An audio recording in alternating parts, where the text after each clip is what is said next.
डस्का में बहू का सास और नंदों के हाथों खौफनाक इंजाम, दिल दहला देने वाले इंकशाफात ने पूरे मुल्क को हिला दिया। कत्ल के वक्त ज़ारा ऐसा क्या कर रही थी? क्या मकतूला के किसी और से नाजायज ताल्लुकात थे?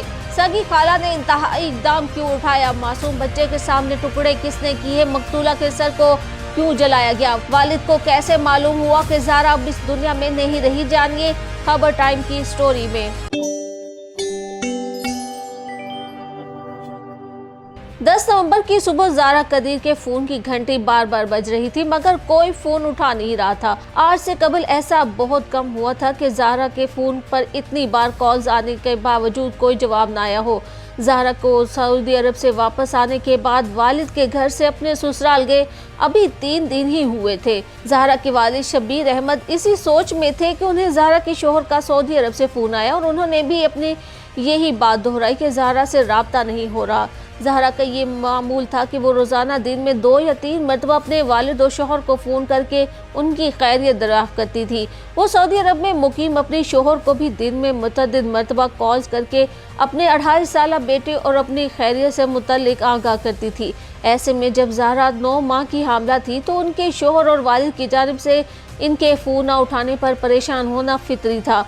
शायद इसीलिए वो ज़ारा से राब्ता करने की मुसलसल कोशिशें कर रहे थे, मगर उनके वहमो गुमान में भी ना था कि ज़ारा के साथ इनके सास, जो उनकी सगी खाला भी हैं, और नंदे यानी इनकी कज़न ने क्या जुल्म ढा चुकी हैं।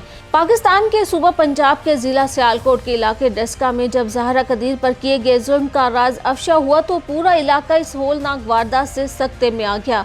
सास और नंदों की बहू के साथ चपकलिश और ग्रज पाकिस्तान में कोई नई बात नहीं, मगर डस्का के गांव कोटली मोहल्ला में सास और ननद की जानिब से बहू को कत्ल करने के सफाक अमल ने पूरे ही मुल्क को हिला कर रख दिया था। पुलिस ने मकतूला को कत्ल करने के बाद लाश के टुकड़े करके बोरियों में फेंकने वाले तीनों मुल्जिमान को गिरफ्तार कर लिया है। इस इंतहाई सफाकाना अमल में सास और ननद ने 7 माह की हामला बहू को कत्ल करने के बाद लाश के टुकड़े करके नहर में फेंक दिया, जबकि मकतूला की सास इसकी सगी खाला भी थी। मकतूला ज़ारा एक 2.5 साल बेटे की मां भी थी। हैरत अंगेज तौर पर 2 खवातीन की जानिब से एक औरत जो हामला और सास की तरह से सिर्फ बहू ही नहीं, इसकी सगी बहन की बेटी भी थी, उसे इतनी बेदर्दी से कत्ल करने के वाक़े ने सबको वर्ता हैरत में डाल दिया है कि 2 खवातीन सास सुगरा बीबी और ननद यास्मीन ने मकतूला को कत्ल कैसे किया और फिर इसके बाद लाश के बाजू टांगे काट कर 6 अलग हिस्सों में तकसीम किया। और सफाकत की इंतहा देखिए कि मकतूला की शनाख्त छुपाने के लिए इसके सर को अलग करके चूल्हे पर भी जलाया गया ताकि इसके चेहरे के नकूश मिट जाए और वो काबिल शनाख्त न रहे। फिर लाश के टुकड़ों को 2 बोरियों और 4 लिफाफों में बंद करके रात होने पर सास सुहरा बीबी और नवासे अब्दुल्ला की मोटरसाइकिल पर लाद कर एक को नाले में फेंका गया और दूसरी बोरी को जरा दूर नहर किनारे बोरी फेंक दी गई, जबकि शॉपिंग बैग्स को अलग अलग जगहों पर फेंका गया। मकतूला के वालिदैन को फ़ोन करके कहा गया कि आपकी बेटी ज़ारा आशना के साथ भाग गई है। डस्का में सास और ननद के हाथों खातून ज़ारा के बेईमाना कत्ल की वारदात की मज़ीद तफसीलात भी सामने आ गईं। तहकीकात में मुलजिमा सास सुगरा बीबी ने इंकशाफ किया कि पहले इनका ज़ारा को गोली मारकर कत्ल करने का प्लान था, लेकिन गोली की आवाज़ गूंजने की डर से प्लान को तब्दील कर दिया गया, जिसके बाद ज़ारा को नमाज पढ़ते हुए कत्ल किया गया। जैसे ही मकतूला सजदे में गई, सास ने ननद के साथ मिलकर इसे दबोचा। नवासे अब्दुल्ला ने हाथ पांव पकड़े और सास ने सीने पर बैठकर इसके मुंह पर तकिया रख दिया, जिससे दम घुटने से मकतूला की मौत वाक़या हो गई। सफाक मुल्ज़िमान ने मकतूला को उसके कमसिन बेटे के सामने ही मौत के घाट उतारा। जब मासूम बच्चा रोने लगा तो बच्चे की फुप्पो और मकतूला की नंद इसे कमरे से बाहर ले गई। पुलिस ने इस वाक़े की तहकीकात 2 दिन में मुकम्मल करके कत्ल और कातिलों का सुराग लगाया। कत्ल में मुलव्विस मरकजी मुलजिम सुगरा बीबी, इसकी बेटी नवासा, बेटा अब्दुल्ला और एक रिश्तेदार नवीद, जो कि मकतूला की सास का ही लेपालक बेटा था, को गिरफ्तार कर लिया गया है। मरकजी मुलजिमा सुगरा बीबी के बारे में कहा जाता है कि उसने लेपालक बेटे नवीद को कत्ल के लिए खास तौर पर लाहौर से बुलवाया था और 15,000 रुपए दिए। पुलिस के मुताबिक उन्हें नहर किनारे बोरी में मौजूद अज़ा की मौजूदगी की इत्तला इनके तफ्तीशकारों के जरिए मिली और जब पुलिस ने मकतूला की सास से तफ्तीश शुरू की तो दौरान तफ्तीश गिरफ्तार दोनों खवातीन ने कत्ल का इतराफ कर दिया और नवासे अब्दुल्ला ने लाश नहर में फेंकने का इतराफ किया। पुलिस का कहना है कि वो अभी तक हैरान है कि दो औरतों ने इतनी बेदर्दी से कैसे कत्ल किया। कहा जा रहा है कि मुल्ज़मान की बहू से हसद और नफरत वजह कत्ल बनी। मुल्ज़मान को शक था कि इनकी बहू उन पर काला जादू करवाती है। पुलिस ने चारपाई और कपड़ों को भी तहवील में ले लिया है ताकि तफ्तीश से मजबूत केस बनवाकर मुल्ज़मान को करारवा की सजा दिलवाई जा सके। पुलिस तर्जुमान वकास अली ने दावा किया कि मुल्ज़मान खवातीन ने पुलिस के सामने इतराफ़ जुर्म करते हुए इस होलनाक वारदात की सारी तफसीलात बता दी और कत्ल में इस्तेमाल होने वाला टोका और छुरी भी बरामद करवा दी है। डस्का पुलिस के एक तफ्तीशकार का कहना था कि ज़हरा कदीर का कत्ल पूरी मंसूबाबंदी के साथ किया गया। पोस्टमार्टम रिपोर्ट के मुताबिक ज़हरा को सांस रोककर पहले कत्ल किया गया और फिर इसके जिस्म के तेज धाराले से टुकड़े किए गए। मकतूला के वालिद को कत्ल का इल्म कैसे हुआ, तो इस बारे में कहा जाता है कि ज़हरा कदीर के वालिद शब्बीर अहमद को जब ज़हरा की खैरियत से मुतल्लिक तशवीश हुई तो वो फौरन इसके ससुराल गए ताकि अपनी बेटी की खैरियत के बारे में जान सके। मगर वहाँ पहुँचने पर उन्हें ज़हरा की सास ने बताया कि वो घर पर नहीं है। ये बात शब्बीर अहमद को कुछ खटकी। शब्बीर अहमद खुद भी पंजाब पुलिस में बतौर असिस्टेंट सब इंस्पेक्टर खिदमत अंजाम दे रहे हैं। उनका कहना था कि वो ज़हरा को कॉल करते रहे मगर जवाब नहीं मिल रहा था, जिसके बाद वो खुद डस्का चले गए। जब वो ज़हरा के ससुराली घर में दाखिल हुए तो वहाँ पर उनकी साली यानी ज़हरा की सास और ज़हरा की ननद मौजूद थी। उन्होंने घर के मरकजी दरवाजे से ही दाखिल होते ही ज़हरा की आवाज़ें लगाना शुरू कर दी, जिस पर ज़हरा की ननद ने उनसे कहा कि ज़हरा घर पर नहीं है। जब उन्होंने पूछा कि किधर गई है तो उसने कहा कि हमें क्या पता, जेवर पैसे वगैरह लेकर भाग गई होगी। शब्बीर अहमद के मुताबिक जब ज़हरा की ननद ने इनकी बेटी पर इल्ज़ाम आयद किया कि वो घर से भाग गई है तो उन्होंने उनसे पूछा कि सच बताओ ज़हरा कहाँ है, कैसे और क्यों भाग गई। शब्बीर अहमद कहते हैं कि वहीं उन्हें इनकी छठी हिस्स ने कहा कि कुछ बहुत बुरा हो चुका है। शब्बीर अहमद का कहना था कि वो ना सिर्फ ज़हरा के कमरे में गए बल्कि घर के दीगर कमरों में भी इसे तलाश किया।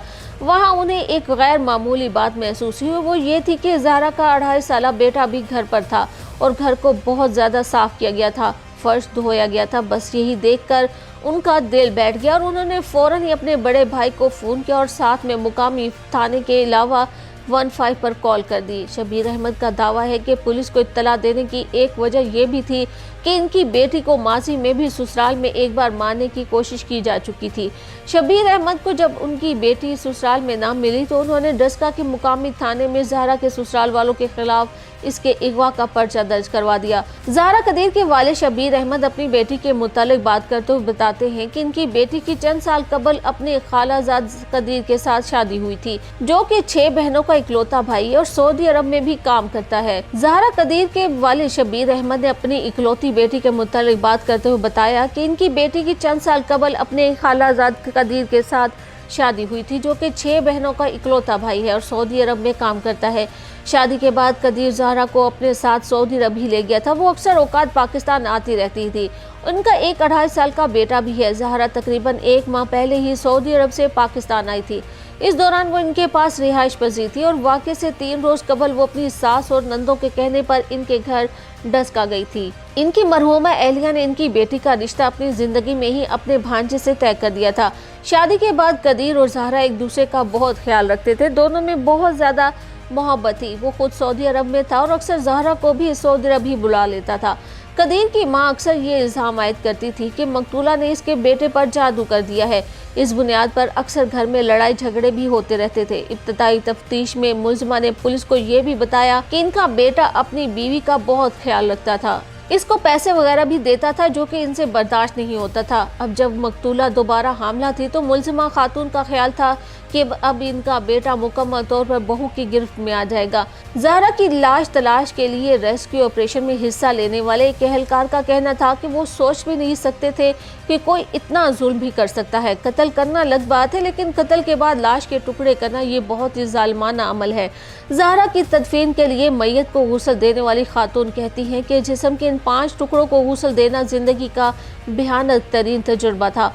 वो सोच भी नहीं सकती थी कि कोई इंसान किसी इंसान के साथ ये सलूक भी कर सकता है। मकतूला ज़हरा के वालिद शब्बीर अहमद का कहना था कि इनकी अहलिया 5 साल कबल वफात पा गई थी, जिसके बाद इनके दुख सुख की वाहिद साथी इनकी इकलौती बेटी थी। मुल्ज़िमान को वो कभी माफ़ नहीं करेंगे, इनको अंजाम तक पहुँचाएंगे, मगर बेटी की याद उन्हें एक पल को चैन नहीं लेने देती। गुजरावाला के गांव कोट मुन की रिहायशी 26 साल ज़हरा कदीर की शादी कोटली मुन्ना के कदीर से 4 साल कबल हुई थी, जबकि शोहर कदीर मुलाजमत के सिलसिले में बैरून मुल्क मुकीम है। अफसोसनाक वाक़े पर इस केस में पुलिस के किरदार की तारीफ करनी चाहिए कि उन्होंने केस को मंतकी अंजाम तक पहुंचाया और एक औरत को बेदर्दी से कत्ल करने के बाद इस पर आशना के साथ भागने का इल्जाम लगाने वाले मुजरिमों को हिरासत में लिया और इनके खिलाफ कार्रवाई की। मगर अगर हकीकत पसंदी से देखा जाए तो ये केस एक ऐसी मकतूला का था जिसके वालिद पुलिस में असिस्टेंट सब इंस्पेक्टर थे। शायद यही वजह थी कि पुलिस ने इतना क्विक रिस्पांस दिया और इंतहाई कम वक्त में केस को हल भी कर दिया और मुजरिमों को पकड़ भी लिया। और अगर यही केस किसी आम बंदे का होता तो शायद हमारी पुलिस इतनी जल्दी रिपोर्ट तो दूर की बात, इस पे एक्शन तब लेती जब तक सारे सबूत मिट चुके होते। अब शायद ज़हरा के वालिद और बाकी पुलिस वालों को भी एहसास हो जाए कि जिस तरह उन्होंने अपनी बेटी के मुजरिमों को पकड़ा है, किसी और की औलाद का दुख भी इसी तरह बांटे और इनके भी मुजरिम इसी तरह रैपिड रिस्पांस दिखाते हुए पकड़े। वरना हमारे यहाँ तो 24 घंटों बाद रिपोर्ट दर्ज हो, नहीं तो मकतूल इनके वर्सा को मुख्तलिफ बहाने बनाकर वहाँ से चलता किया जाता है और महीनों इनकी रिपोर्ट ही दर्ज नहीं होती, तो कार्रवाई तो बहुत दूर की बात है। एक तहकीक के मुताबिक अगर सियालकोट के हवाले से तहकीकात की जाए तो जितने भी एक्सट्रीम केसेस सामने आए हैं वो सभी सियालकोट से ताल्लुक़ रखते हैं। सियालकोट में 2 मासूम भाइयों के कत्ल और उनके साथ बेईमाना सलूक का वाक़या भी सियालकोट के इलाके का ही था, जिनके मुजरिमों की सज़ा को सजाए मौत से बदलकर उम्र कैद में तब्दील कर दिया गया है। इसके अलावा सियालकोट फैक्ट्री में श्रीलंकन मैनेजर के कत्ल का वाक़या भी एक इंतहाई एक्सट्रीम एक्शन था, जो कि सियालकोट के हवाले से ही सामने आया था। अगर देखा जाए तो जितने भी अब तक एक्सट्रीम केसेस सामने आए हैं उनका ताल्लुक सियालकोट से ही बताया जाता है। तो क्या सियालकोट के लोग एक्सट्रीमिस्ट हो चुके हैं? इस हवाले से तहकीकात अभी जारी हैं।